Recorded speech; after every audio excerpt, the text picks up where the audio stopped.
Former Penn State coach Jerry Sandusky stands accused of sexually abusing children, but for years he was a role model and a hero to many people. Were there warning signs that people missed or ignored? Would you recognize a pedophile in your midst? Could someone be hurting your child or grandchild right now and you not know it? Find out next on It's Your Call.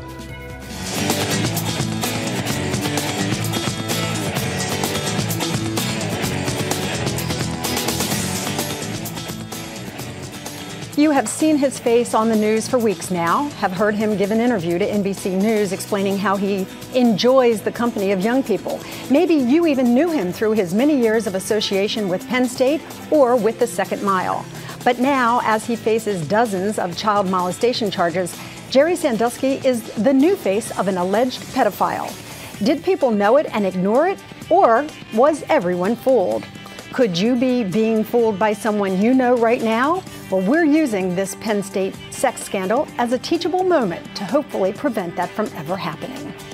Hello, everyone, and thank you so much for joining us. I'm Lynn Doyle. As the fallout from the Penn State sex scandal continues, we turn our attention now to what we as individuals, as a society, and institutions like colleges can learn from this tragedy. We're calling it a teachable moment. We've brought together experts from various fields to advise us on what our responsibilities are should we suspect anything, and what warning signs we should be on alert for at all times regarding the children in our lives. Tricia Ferreira is a licensed therapist in private practice and a frequent media contributor. She is the author of the CD series, Parenting in the 21st Century.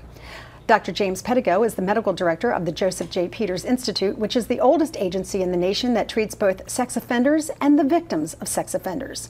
And Mark Manta is an employment attorney and a partner in the law firm of Manta Cole, with offices in Pennsylvania and New Jersey.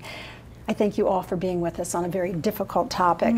Clearly, everyone is shocked by these allegations and disgusted by them. I'm certain you are as well. But I ask you as professionals, are you surprised that it took so long for these allegations to come forward, or do you think that that's a normal course of things? I'm not surprised. The offenders, the perpetrators, are typically well thought of by the families. They're either close neighbors or important people in the family, and the family has a very hard time talking about what's been done inappropriately to their children. And I think that was true of the family at Penn State, that there was so much loyalty to all the men involved in it, and so it was so important to protect it. See, that's what I don't understand as a mother, as a woman, as a member of society. I don't understand where loyalty to an individual or to an institution trumps protecting a child, or in this case, dozens of children. But typically it does. I work with lots of children who've been sexually abused. Most of them didn't get reported to the authorities when they were abused. Many of them went for years before anyone in the family or the victim themselves spoke out. But it has been years and years since the first allegations were made, and people whispered about it and talked about it and admitted now that they suspected. How can they live with themselves for 10 or more years? One of the most important things to remember is we had two people report. We had the janitors and we had McCreary. In both situations, neither one knew what to do. They were not instructed, they had no policy and no procedure in place. And that's the first step. The Pennsylvania law is very murky. It is not clear insofar as whether it applies to a university employee or whether it doesn't apply. And so the step they had to take was the training and the education. And the janitor who said, I might lose my job, well, he very well might have. But Mark, I have to disagree here, because just as a person, you don't need a law in place to tell you that if you witness something that's hurtful to a child, that you have a moral obligation. Pick up the telephone and call the cops. Nobody has to tell me that that's the thing to do. I would just do it. And Lynn, so we are talking about this moral outrage that collectively we all feel.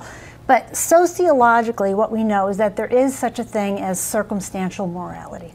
And it's difficult sometimes to predict how you will behave in circumstances if you have not been skilled and drilled in a highly charged moment. So when you couple that with what we know to be the bystander effect, which is in play here, and what that means is that in a situation that's this broad, the responsibility becomes diffused. And that's what a lot of these key players have said. Well, I told the next guy, and I told the next guy. And that in some way absolved them of moving towards this very difficult thing to even think about, let alone talk about.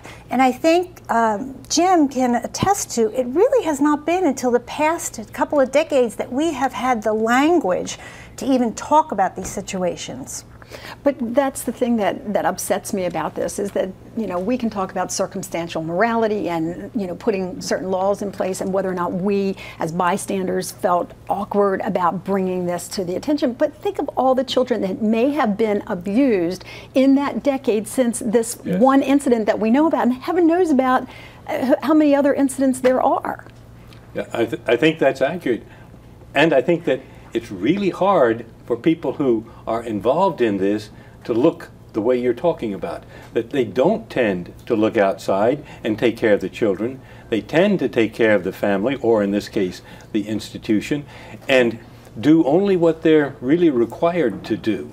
It's very difficult for families to turn in pedophiles, people who've abused kids, and most families don't. And Lynn, the other thing is the anonymity here. They didn't know the child. They didn't know his face. It's easier, I'm not saying it's right, we're just explaining of how it was dismissed. The world did not fall apart the next day. It's almost like a bubble mentality. It emboldens not only the predator, but it also makes those other people in position think, well, the world didn't fall apart. It could not have been that bad. Are we such a society, Mark, that really people are that afraid of losing their job and that afraid of authority that they would not report something as significant as this? Absolutely. Absolutely. In fact, that's part of the grand jury report. The janitors were concerned, but I also do sexual harassment law. And people are afraid to lose their jobs over reporting that, and that's in civil law. That's not in criminal law.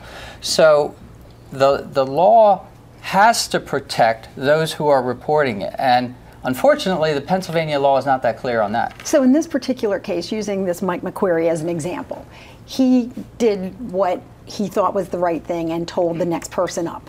And then is that our moral obligation to just wash our hands of it and say, well, I told who I was supposed to tell. If they don't do anything about it, too bad, I'm out? I think he was obligated when he saw the illegal act occurring to go in and stop it, and it would have stopped. Yeah. Sandusky would have stopped with the kid and tried to make some explanation if he had walked in. And I think that's what he was obligated to do initially, and then to tell Joe Paterno and tell the police. Well, what about the obligation of Joe Paterno? There's been this, you know, major outcry in these weeks since his firing, but did he have an obligation even if he suspected, or was he afraid to wrongly accuse someone, and so he just then never said anything? Lynn, when the well-being of a child is at stake, it trumps everything. He made a calculated decision to sidestep this and not use the power that we all know he had. There was no passing this on to the powers that be. He was the power that was, and he sidestepped it. And, you know, shame on him and anybody else who colluded with him to allow this to happen, because that collusion allowed him to be emboldened to continue it. Okay, on that note, now that we have heard from our experts, we want to invite you to join in with your thoughts and your comments as well. Do you suspect someone of abusive behavior, but you're not quite sure what you should do? Are you afraid that you might get an innocent person or even yourself in trouble? And do you see where it would just be easier not to get involved? What would you do if you ran across a situation like this? If you want to tell us what you think, or you have questions or comments, you can email me directly at lynn@lynndoyle.net. You can also find us on Facebook and Twitter. We're going to share some of our Facebook and Twitter comments from our guests, and we'll have some phone calls when we return. Our first question to you: what would you do if you were in this situation, and what did you think about Jerry Sandusky's decision to speak out about the allegations? Did it help or hurt his case? Tell us what you think.